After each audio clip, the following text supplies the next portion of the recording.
పరిశుద్ధ గ్రంథంలో నుంచి ఈ రాత్రికాల సమయంలో పండుగ అనండి ఒకసారి. పండుగ.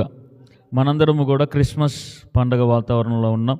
ప్రతి కుటుంబము కూడా ప్రపంచమంతటా కూడా ఈ పండుగను ఎంతో ఘనంగా జరుపుకుంటూ ఉంటుంది. క్రైస్తవులుగా ఉన్నప్పుడు మనకి కొన్ని పండుగలు ఉంటాయి. మట్టల ఆదివారము, తర్వాత క్రిస్మస్, ఈస్టర్ పండుగ, గుడ్ ఫ్రైడే.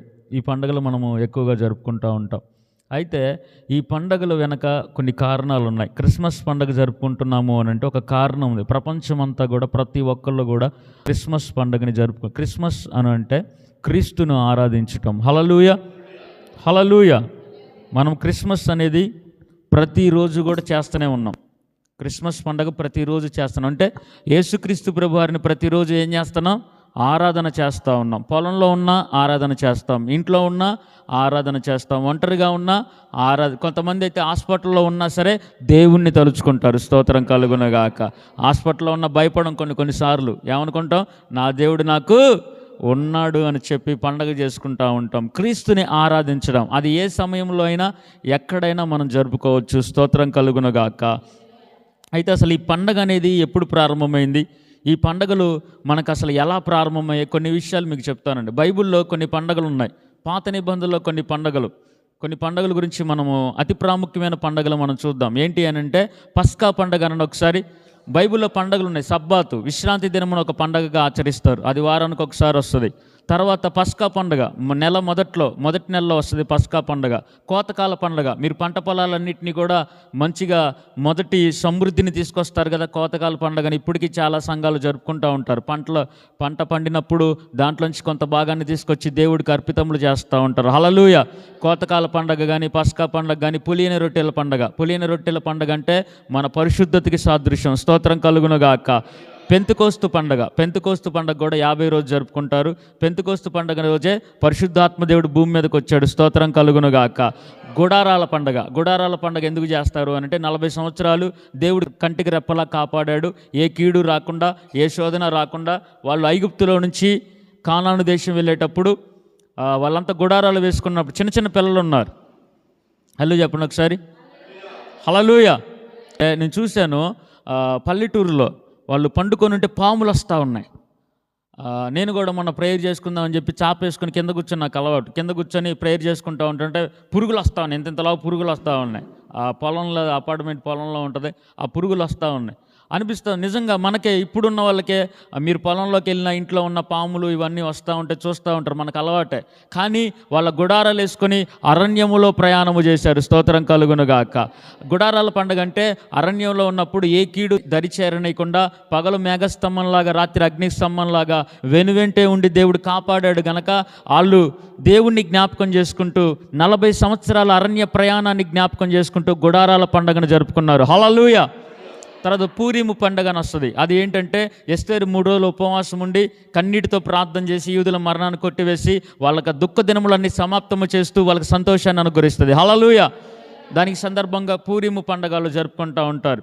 ఈ విధంగా ఆలయ ప్రతిష్ఠ పండుగ, యోహాను సువార్త 10వ అధ్యాయంలో ఆలయ ప్రతిష్ఠ పండుగ మనకు కనపడుతూ ఉంటుంది. ఈ విధంగా కొన్ని రకాల పండుగలు ఉన్నాయి. వాటిని మనము ధ్యానించుకుందాం. పస్కా పండుగ అనండి ఒకసారి.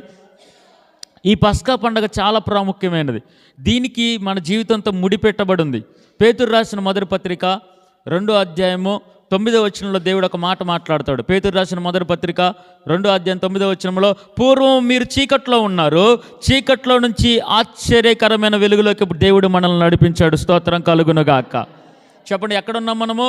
చీకట్లో ఉన్నాం. చీకట్లో ఉన్న మనల్ని దేవుడు వెలుగులోకి తీసుకొచ్చాడు. ఆయనే వెలుగై ఉన్నాడు. ఆమేన్. యోహాను సువార్త 8వ అధ్యాయము 12వ వచనములో నేనే వెలుగును అంటున్నాడు దేవుడు. ఆయన ఎక్కడి నుంచి ఎక్కడికి తీసుకొచ్చాడు? చీకట్లో ఉన్న మనల్ని. మత్తయి సువార్త 5:14 ప్రకారము మీరే లోకమునకు వెలుగై ఉన్నారు అన్నాడు దేవుడు. హల్లెలూయా. చెప్పండి, చీకట్లో ఉన్న మనల్ని ఎక్కడికి తీసుకొచ్చాడంట?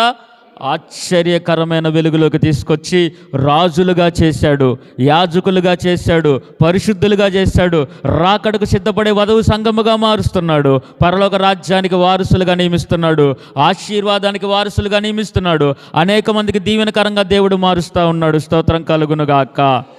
ఇది పస్కా పండుగ. ఆనాడు వాళ్ళు పస్కా పండుగ ఎందుకు జరుపుకున్నారు అని అంటే ఇటుకలు మోసేవాళ్ళు, ఇసుక మోసేవాళ్ళు, బానిసలుగా ఉండేవాళ్ళు, కొట్టేవాళ్ళు, ఆయాసపరిచేవాళ్ళు, అనారోగ్యంతో ఉన్నా సరే చాకరీ చేయాలి వాళ్ళు. ఎటువంటి సంతోషం వాళ్ళకి లేదు, ఎటువంటి ఆనందం వాళ్ళకి లేదు. వాళ్ళు మొరపెడతా ఉన్నారు. 107వ కీర్తన 6వ వచనంలో కష్టకాలం ముందు యెహోవాకు మొరపెట్టగా మోషేను పంపించాడు దేవుడు. స్తోత్రం కలుగునుగాక. మోషే గొర్రెలు కాచుకుంటున్నప్పుడు దేవుడు మండుచున్న పొదలో ప్రత్యక్షమై, నా బిడ్డలు కష్టపడుతున్నారు, నా బిడ్డలు బాధపడుతున్నారు, వాళ్ళకంటూ ఏ సంతోషం లేదు, ఏ బాధ లేదు, నువ్వు సేవకుడుగా అక్కడ అడుగుపెట్టు. స్తోత్రం కలుగునుగాక. అక్కడ అడుగుపెట్టి వాళ్ళందరినీ కూడా విడిపించు అన్నాడు మోషేతో.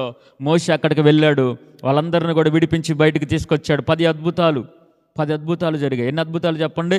10 అద్భుతాలు జరిగించి 10వ అద్భుతం ఏంటి అని అంటే గొర్రె పిల్ల రక్తము ఇంటి మీద ఉన్నది. స్తోత్రం కలుగునుగాక. ఆ నిలువు గుమ్మం మీద, అడ్డ గుమ్మం మీద, చెప్పండి నిలువు గుమ్మం. ఇప్పుడు గుమ్మం మనకి ఎలాగుంటుంది? తలుపుకి నిలువు గుమ్మం ఉంటుంది, అడ్డ గుమ్మం. ఇదే సిలువ అనండి ఒకసారి. సిలువ ఎట్లా ఉంటుంది? నిలువుగా, నిలువు చెక్క ఉంటుంది, అడ్డ చెక్క ఉంటుంది. ఇదే సిలువ. అప్పుడు వాళ్ళు చెప్తున్నారు, మోషే చెప్తా ఉన్నాడు, మీ నిలువు గుమ్మాల మీద గొర్రె పిల్ల రక్తాన్ని వేయండి, అడ్డ గుమ్మాల మీద కూడా యేసు రక్తాన్ని. ఈ నిలువు గుమ్మమే, అడ్డ గుమ్మమే యేసుక్రీస్తు సిలువ అయి ఉన్నది. స్తోత్రం కలుగునుగాక. ఆనాడు దేవుడు మాట్లాడాడు, ఈ తరం వారికి సిలువ ద్వారా రక్షణ రాబోతా ఉంటుంటే దానికి సాదృశ్యంగా వాళ్ళందరూ కూడా నిలువు గుమ్మాల మీద, అడ్డ గుమ్మాల మీద గొర్రె పిల్ల రక్తాన్ని, నిర్దోషమైన గొర్రె పిల్ల రక్తాన్ని వాళ్ళు ప్రోక్షించారు. ఆ గొర్రె పిల్ల ఎవరో కాదు, నజరేయుడైన యేసుక్రీస్తు ప్రభువారై ఉన్నారు. హల్లెలూయా.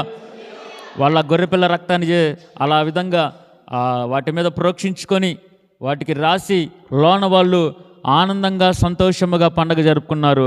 బయటేమో దుఃఖము, ఐగుప్తు సామ్రాజ్యంలో బయట వాళ్ళందరూ బాధపడుతుంటే లోన వీళ్ళ సంతోషంతో గడుపుతూ ఉన్నారు. వచ్చి ఫరో రాజు అన్నాడు, మీరు వెళ్ళిపోండి, మీ దేశానికి మీరు వెళ్ళిపోండి, మీ దేవుణ్ణి మీరు ఆరాధించుకోండి. స్తోత్రం కలుగునుగాక.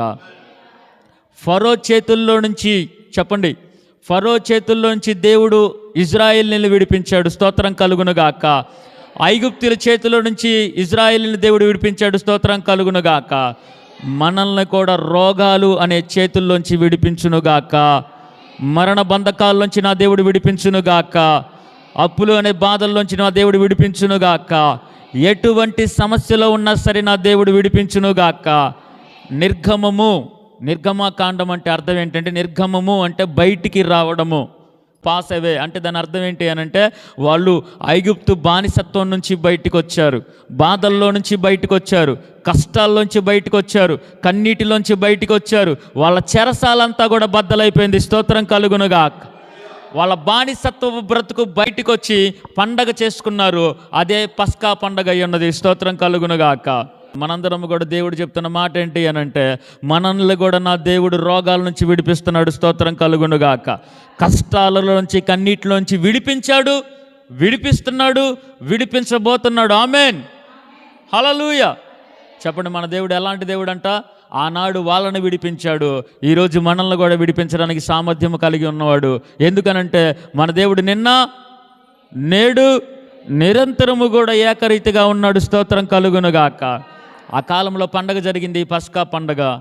దానికి విడుదలకు సాదృశ్యం, స్వాతంత్రానికి సాదృశ్యం. వాళ్ళ బానిస బ్రతుకుల నుంచి విడిపించబడి వాళ్ళు స్వతంత్రులుగా దేవుని పిల్లలుగా మార్చబడ్డారు. అప్పుడు దాకా వాళ్ళు చెప్పింది చేయాలి, ఐగుప్తీయులు చెప్పింది, ఫరో చెప్పింది చేస్తూ ఉండాలి. కానీ వాళ్ళకి విడుదల వచ్చేసింది. స్తోత్రం కలుగునుగాక. ఇప్పుడు మనం కూడా కొంతమంది చెప్తే చేయాలి, డాక్టర్ ఏం చెప్తే అది చేయాలి.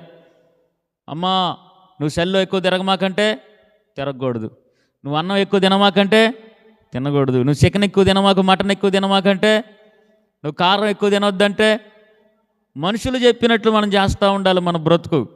మన దేవుడు అటువంటి రోగముల నుంచి విడిపించబోతున్నాడు. స్తోత్రం కలుగునుగాక.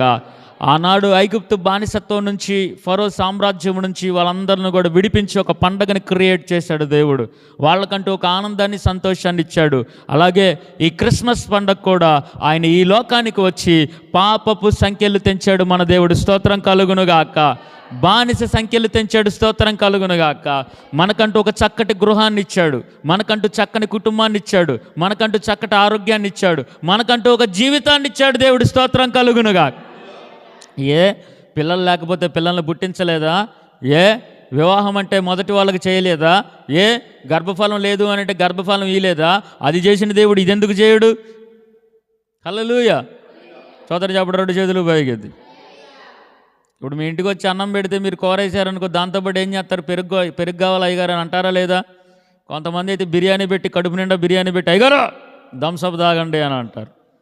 అది పెట్టిన వాళ్ళు ఖచ్చితంగా ఏం చేస్తారు? పొట్టలోకి దోస్తారు ఖచ్చితంగా. దేవుడు కూడా మీ జీవితంలో ఒక కార్యం చేసిన దేవుడు, 2 కార్యాలు చేసిన దేవుడు, 2 చేసే సాల్లమ్మ నీకు అని అంటాడా? ఇదే ఎక్కువ నీకు అంటాడా? సాల్లే చేసినంతవరకు చాలే కానీ ఇక ముసలిదాని అయిపోయాను, నీకు చేయంలే కానీ ఇంకొకరికి చేస్తా అంటాడా? హల్లెలూయా. 10 అద్భుతాలు చేసిన దేవుడు ఎర్ర సముద్రం ముందు 11 అద్భుతం కూడా చేసి చూపించాడు. స్తోత్రం కలుగునుగాక. ఆ అద్భుతము చూసి ప్రతి ఒక్కరి గుండెల్లో భయము కలిగింది. ప్రతి ఒక్కరికి కూడా అక్కడ ఉన్న వాళ్ళందరికీ ఆనందము కలిగింది. స్తోత్రం కలుగునుగాక. హల్లెలూయా. మొదటి పండగ కన్నా ఇంకో పండగ ఏంటి అంటే ఎర్ర సముద్రం పాయలైపోయింది వాళ్ళ ఎదురుగా. ఈరోజు క్రిస్మస్లు వస్తున్నాయి, పోతున్నాయి, కానీ నీకొక సమస్య, నీ దుఃఖాన్ని తీరవట్లా, నీకున్న బాధ, నీకున్న కన్నీటిని తీరవట్లా. అది ఎర్ర సముద్రంలాగుందేమో.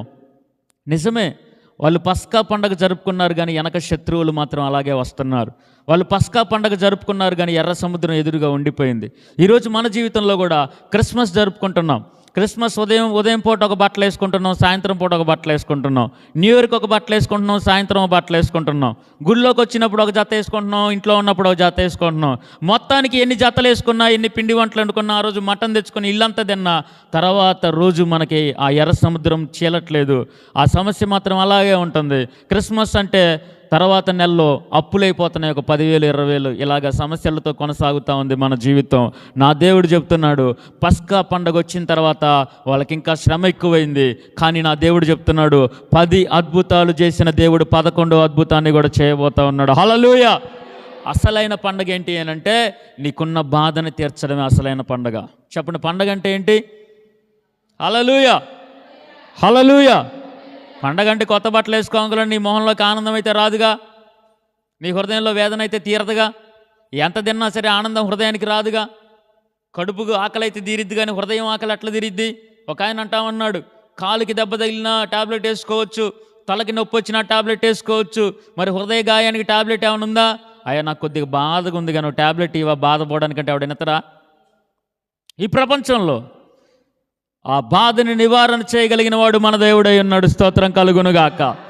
ఎర్ర సముద్రము ఎదురుగా వచ్చినప్పుడు నా దేవుడు దానిని చీల్చి, దాన్ని దాటించి, వెనక వస్తున్న శత్రువుల్ని సమాధి చేసి నేను ఉన్నవాడును అనువాడును అన్నాడు. వాళ్ళకు ఒక నిజమైన పండగను తీసుకొని వచ్చాడు వారి జీవితంలో. స్తోత్రం కలుగునుగాక. ఈరోజు నీకు ఆనందం ఎప్పుడు వస్తుంది? నీ కొడుకు వివాహం అయితేనా, నీ కుటుంబంలో కార్యం జరిగితేనా, నీ కూతురు జీవితంలో అద్భుతం జరిగితేనా? నేను అనుకుంటా, అయ్యా నా అప్పులన్నీ పోయి పైన మందిరం నిర్మించి మంచిగా ఉంటాయి, ఎంత సంతోషం మనకి, ఆనందించుడి. ఏం ఆనందం అయ్య గారు, మా జీవితాల్లో ఎక్కడేసింది అక్కడే అయిపోతా ఉంది. ఏం ఆనందం, పండగలు వస్తున్నాయి పోతున్నాయి. నిజమైన ఆనందము నా దేవుడు నీకు ఇవ్వబోతున్నాడు. స్తోత్రం కలుగునుగాక. యెషయా గ్రంథం 60:20 అంటాడు, 60వ అధ్యాయం 20వ వచనంలో, నీ దుఃఖ దినములు సమాప్తమవునుగాక. ఏమండి, మంచం మీద ఉన్నోళ్ళు పండగ చేసుకోగలుగుతారా? నాకు అప్పుడప్పుడు అనిపిస్తూ ఉంటుంది, happy new year happy new year అంటే. మీకు తెలుసా, ఒకరోజు హ్యాపీ న్యూ ఇయర్ అన్న తర్వాత నాకు ఒక ఫోన్ కాల్ వచ్చింది, నీ ఫ్రెండ్కి యాక్సిడెంట్ అయిందని చెప్పి. అక్కడికి వెళ్ళి చూస్తే ఇంకొకటి చనిపోయి ఉన్నాడు. అందరేమో హ్యాపీ న్యూ ఇయర్లు అంటే మేము మాత్రం అలాగ హాస్పిటల్లో కూర్చొని ఉన్నాం, బాధలో కృంగిపోయి. వాళ్ళ తల్లి ఏడుస్తూ ఉంది, తండ్రి ఏడుస్తూ ఉన్నాడు. నాకు ఇప్పటికీ గుర్తుంది, ఒక 2-3 సంవత్సరాల క్రితం ఇక్కడే డిసెంబర్ 25 పండగ అనుకుంటున్నప్పుడు ఒక 2 చనిపోయారండి మన రోడ్లోనే. ఎందుకు అని అంటే, ఇప్పుడు మనమేమో పండగ చేసుకుంటా ఉన్నాం, కొంతమంది హాస్పిటల్లో బాధపడే వాళ్ళు ఉన్నారు, మంచం మీద అనారోగ్యంతో బాధపడే వాళ్ళు ఉన్నారు, అప్పుల సమస్యలతో కృంగిపోయి ఉండే వాళ్ళు ఉన్నారు, ఇదిగో కూతురు జీవితంలో కార్యం జరగలేదని చెప్పి కృంగిపోయే వాళ్ళు ఉన్నారు. వాళ్ళందరికీ కూడా నా దేవుడు పండగ తేవాలని ఆశపడతా ఉన్నాడు. స్తోత్రం కలుగునుగాక. నిజమైన పండగ ఏంటి అని అంటే నీ కన్నీరు తొడవడమే నిజమైన పండగ అయి ఉన్నది. స్తోత్రం కలుగునుగాక. ఈ పండగలు వస్తుంటాయి, పోతుంటాయి. జనవరిలో వస్తుంటాయి, పోతుంటాయి. కొత్త బట్టలన్నీ పాత బట్టలుగా అయిపోతూ ఉంటాయి. తిన్నది మళ్ళీ రేపొద్దున ఆకలి అయితే, నువ్వు ఎన్ని బిర్యానీలు తిన్నా మళ్ళీ రేపొద్దున ఆకలి కావాల్సిందే. ఈ రోజుతో తృప్తి ఉండదు. మధ్యాహ్నం తిన్నా మళ్ళీ సాయంత్రానికి ఏమైద్ది? ఏందయ్య గారు పొద్దున ప్రార్థన పెట్టావుగా, మళ్ళీ సాయంత్రం అయింది ప్రార్థన. మరి పొద్దున్న తిన్నావుగా, సాయంత్రం తినవా? పొద్దున్న మధ్యాహ్నం తిన్నావు, కడుపు నిండా నాకు వద్దంటవా? హల్లెలూయా. అవసరమైతే ఫ్రిడ్జ్లో దూచి రేపొద్దున కూడా తింటాం, అవసరమైతే మిగిలిపోయిన కూరని. సోదరు చెప్పడు, 2 చేతులు పైకెత్తి. నా దేవుడు ఆనాడు ఒక పస్కా పండగని ఏర్పాటు చేశాడు. ఆ పస్కా పండగ తర్వాత వాళ్ళకి ఒక భయం, వామ్మ మళ్ళీ వస్తే మా పరిస్థితి ఏంటి అని. అది లేకుండా వాళ్ళ భయం అంతటిని కూడా నా దేవుడు తొలగించాడు. స్తోత్రం కలుగునుగాక. నిర్గమాకాండం 14:17 అంటాడండి, మీరు చూసిన శత్రువులు ఇక మీదట మీరు చూడకుండా నేను వారిని అంతము చేస్తాను. హల్లెలూయా.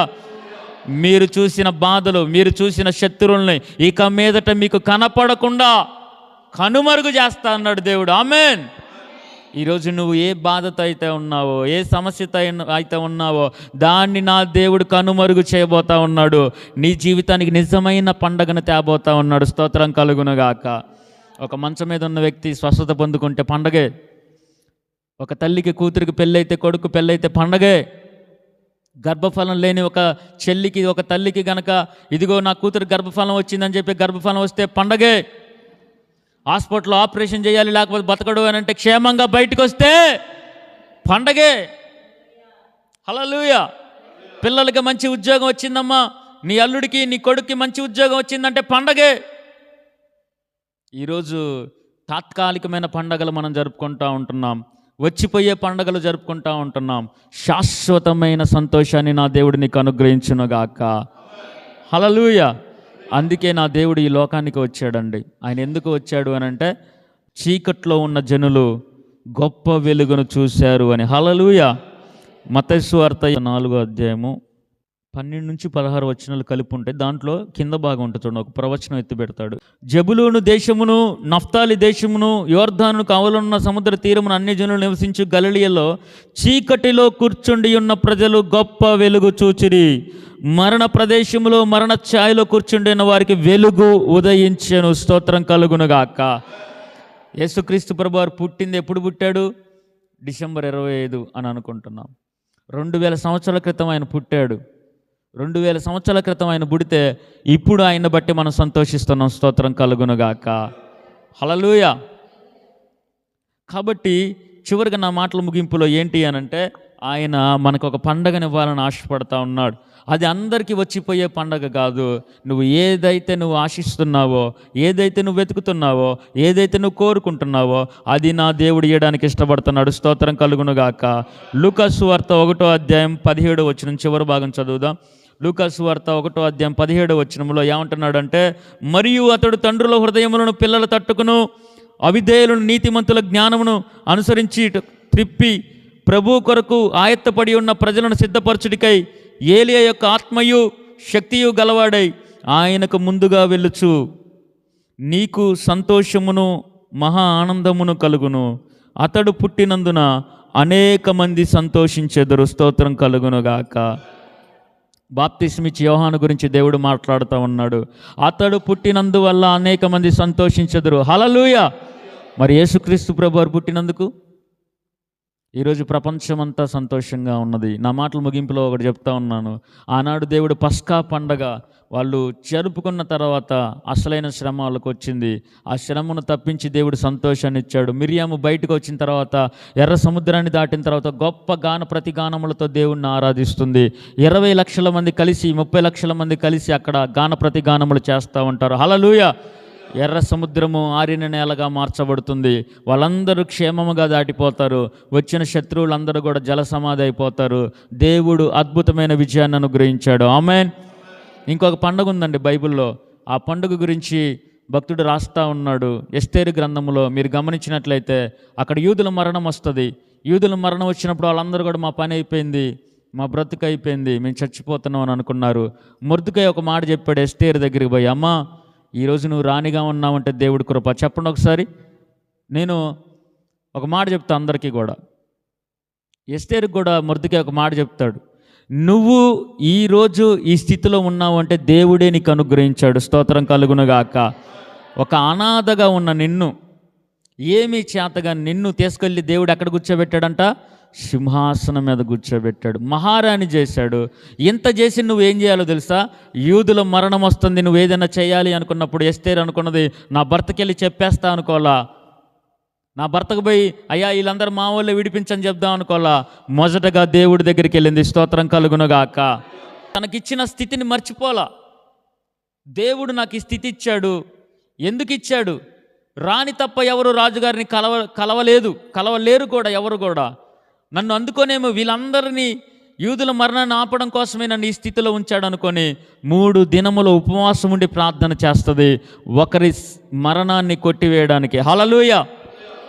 నేను అందరికీ చెప్తా, అమ్మా నీకు రోగాన్ని ఎందుకు తగ్గించాడో తెలుసా? నిన్ను ఎందుకు బ్రతికించాడో తెలుసా? అనేక మంది రోగంతో చచ్చిపోతున్న వారిని బ్రతికించాలి నీ ప్రార్థన ద్వారా. నిన్ను రోగంతో నువ్వు చచ్చేటప్పుడు దేవుడు నిన్ను ఎందుకు బ్రతికించాడు అని అంటే, అనేక మందికి రోగులకి నువ్వు ప్రార్థన చేయాలి.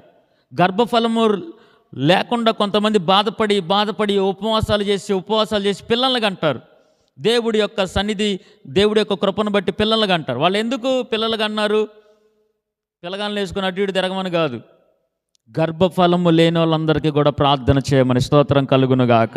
వివాహాలు జరిగినా, గర్భఫలాలు కలిగిన, స్వస్థతలు పొందుకున్న నీకు దేవుడు ఏం చెప్తాడంటే, నువ్వు పొందుకున్న మేలు నీ ద్వారా ఇతరులకు కలగాలి. స్తోత్రం కలుగునుగాక. నేను నీకు మేలు చేశా, నీ ప్రార్థన బట్టి అనేక మంది మేలు పొందుకోవాలి. ఆమేన్. అందుకే నేను యాక్సిడెంట్లు ఆగిపోవునుగాక అని ప్రేయర్ చేస్తాను. ఎందుకు తెలుసా? నా దేవుడు ఎన్నోసార్లు నన్ను కాపాడాడు. స్వస్థతలు కలుగునుగాక అని ప్రేయర్ చేస్తా. ఆ బాధ నాకు తెలుసు. హాస్పిటల్లో ఉండి ఆ బాధ పడుతుంటే నాకు తెలుసు ఆ బాధ. కాబట్టి నాకు చేసిన మేలు ఇతరులకు అనేక మందికి కలగాలి. ఆమేన్. నన్ను మార్చిన దేవుడు, నన్ను ఆకర్షించిన దేవుడు అనేక మందిని ఆకర్షించాలి. ఆమేన్. ఈరోజు గర్భఫలం నీకు లేకుండా, ఆ బాధ నీకు తెలుసు, ఆ పెయిన్, పిల్లలు లేకుండా ఉండే జీవితం నీకు తెలుసు. కాబట్టి వాళ్ళు ఎంత బాధపడుతున్నారు, నవ్వుకోవడం కాదు, హేళన చేయడం కాదు, వాళ్ళకి బొట్టర్లే అనుకోవడం కాదు. నీకు ఎందుకు దేవుడు కలుగజేశాడు అని అంటే, అనేక మంది తల్లుల, చెల్లెళ్ళ, అనేక మంది స్త్రీల కన్నీరు నీ ద్వారా తీర్చబడాలి. ఆమేన్. చెప్పండి, నేనే ఒక పండగగా మారాలి. చెప్పండి, అది 2 చేతులు పైకెత్తి. నువ్వు ఎలా మారాలా? నువ్వే ఒక పండగగా మారాలి. నువ్వు ప్రార్థన చేస్తే వాళ్ళ జీవితంలో ఒక పండగ ఏర్పడాలి. ఎస్తేరు అనుకున్నదండి, నేనొక్కదాన్ని కాదని చెప్పి ఆమె ప్రార్థన చేయడం మొదలుపెట్టింది. ఆమెను బట్టి అనేక మంది అక్కడ పండగ చేసుకున్నారు. స్తోత్రం కలుగునుగా. తెలుసా, మీరు అక్కడ మాట ఉంటుంది, అనేక మంది ఏడవడం మానేశారంట, మూలగడం మానేశారంట, అనేక మంది ఉపవాసం ఉండడం మానేశారంట, ఒకరికొకరు బహుమతులు ఇచ్చుకున్నారంట. అరే మన బాధ పోయిందిరా, మన కష్టం పోయిందిరా. ఎవరి వల్ల తెలుసా?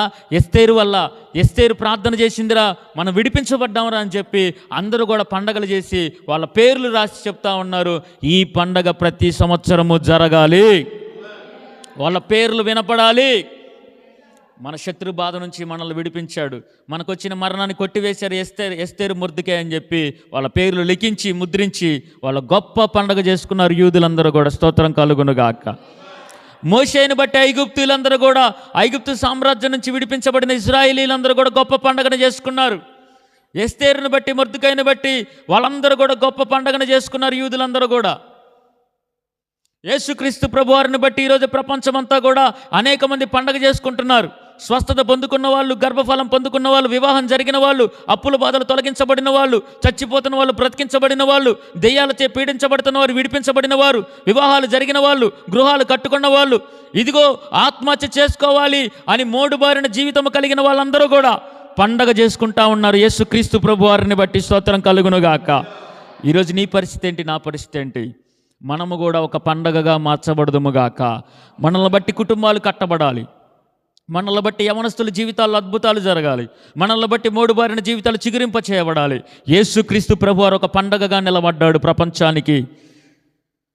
ఎస్తేరు యూదులకి ఒక పండగగా నిలబడింది వాళ్ళ జీవితంలో. మొర్దెకై నిలబడ్డాడు, మోషే నిలబడ్డాడు వాళ్ళ జీవితంలో ఒక పండగగా. అందుకే మోషే మాట ఖచ్చితంగా వాళ్ళు ఆలకిస్తారు, వింటారు ఖచ్చితంగా. కాబట్టి ఈరోజు మనము కూడా మన పిల్లలకి కానీ, మన బంధువులకి, స్నేహితులకి, మన వారందరికీ కూడా, మన గ్రామానికి ఆమేన్ చెప్పండి ఒకసారి. హల్లెలూయా. ఒక ఆయన ఉన్నాడు, డేవిడ్ లివింగ్స్టన్ అని ఒక దైవజనుడు ఉన్నాడు. ఆయన ఒక సువార్థికుడు, ఎవాంజలిస్ట్, మిషనరీ. ఒకరోజు అడవులు అందరూ కూడా, నా ప్రసంగం అయిపోయింది, మాట చెప్పి నేను ప్రార్థన చేస్తాను. ఆఫ్రికా అడవుల్లో నరమాంస భక్షకులు ఉంటారు. ఆ అడవుల్లో జంతువులు, క్రూరమైన జంతువులు, పెద్ద పెద్ద ఏనుగులు ఉంటాయి, మొదపట్ట ఏనుగులు ఉంటాయి, కొదమ సింహాలు ఉంటాయి, గర్జించు పులులు, సింహాలు, భయంకరమైన జంతువులు ఉంటాయి. వాటన్నిటిని టూరిస్టులు చూసుకుంటూ ఒక ఇంట్లో దిగారు. ఒక ఇంట్లో దిగి ఆతిథ్యం ఇవ్వడం అలవాటు. అక్కడున్న జనులు ఏంటంటే దూరదేశం నుంచి ఎవరు వచ్చినా సరే వాళ్ళ ఇంటికి పిలిచి ఆతిథ్యం ఇస్తా, భోజనం పెడతా, వాళ్ళకి కావాల్సిన ఏర్పాట్లు చేస్తూ ఉంటారు విదేశాల్లో. అయితే ఇంటికి పిలిచి వాళ్ళకి భోజనాలు వడ్డిస్తూ ఉంటే అక్కడ ఒక బైబిల్ ఉంది. టేబుల్ మీద బైబిల్ ఉంటే, ఏంటండి మీరు ఎంత మర్యాదగా ఉండి ఈ పనికిమాలిన బైబిల్ చదువుతూ ఉన్నారు, ఈ క్రిస్టియానిటీని తీసుకున్నారు, ఇలాంటి తక్కువది ఏంటి ఎందుకు తీసుకున్నారు అని చెప్పి మాట్లాడుతూ ఉన్నారు వాళ్ళు. ఎందుకు ఈ బైబిల్ ఎక్కడుంది, దీంట్లో ఏముంది, ఇది పనికిమాలిన బైబిల్ కదా అని మాట్లాడుతూ ఉంటే వాళ్ళు చెప్పారంట, ఏమన్నారు తెలుసా, ఒకవేళ ఆ బైబిలే లేకపోతే ఈరోజు నా ప్లేట్లో ఉన్న ఆహారానికి బదులు నీ తలకాయ ఇక్కడ ఉండేది అన్నారంట. ఏముండేదంట, నేను ఒకప్పుడు మనుషుల్ని పీక్కొని తినేవాళ్ళం, ఈ అడవి జాతి మనుషులు మేము, మాకంటూ చదువు లేదు, సంస్కారం లేదు, జ్ఞానము లేదు, లౌకిక జ్ఞానము లేదు. మా యొక్క జాతి వాళ్ళందరూ కూడా ఏం చేసేవాళ్ళంటే ఏ మనుషులు కనపడినా సరే వాళ్ళ మీద పడి వాళ్ళ గొంతు కొరికి రక్తము తాగి వాళ్ళని చంపి తినేవాళ్ళం, నరమాంస భక్షకులం మేము. డేవిడ్ లివింగ్స్టన్ అనే ఒక దైవజనుడు వచ్చి ఈ బైబిల్ పట్టుకొని సువార్తను ప్రకటించి ప్రాణాలకు తెగించి మా మధ్యలో హతసాక్షి అయిపోయాడు, చచ్చిపోయాడు మా మధ్యలో, మా వాళ్ళే చంపారు అతన్ని. అతడు ప్రకటించిన సువార్తే ఈరోజు మమ్మల్ని మనుషులుగా మార్చింది. మేము మారబట్టే నువ్వు బతుకున్నావు అని చెప్పి, లేదా మేము మారకుండా ఉంటే నువ్వు కూడా ఏమైపోయేవాడివి, నా ప్లేట్లో ఆహారం అయిపోయేవాడివి. చెప్పండి, ఒక పండగను తీసుకొని వచ్చింది ఈ యొక్క యేసుక్రీస్తు యొక్క సువార్త. హల్లెలూయా. డేవిడ్ లివింగ్స్టన్ ఆయన ఆఫ్రికా ఖండాన్ని వెలిగించాడు, చైనా దేశానికి వెళ్ళి వెలిగించారు, అనేక ప్రాంతాలు. మన భారతదేశాన్ని ఎవరు వెలిగించారు? తోమా గారు వచ్చి మన దేశానికి ఎంతో గొప్ప కార్యం చేశాడు. కాబట్టి మీ అందరికీ చెప్తున్నా, అట్లా ప్రపంచానికి దీవెనకరంగా మార్చబడ్డారు దేవుని జనాంగము.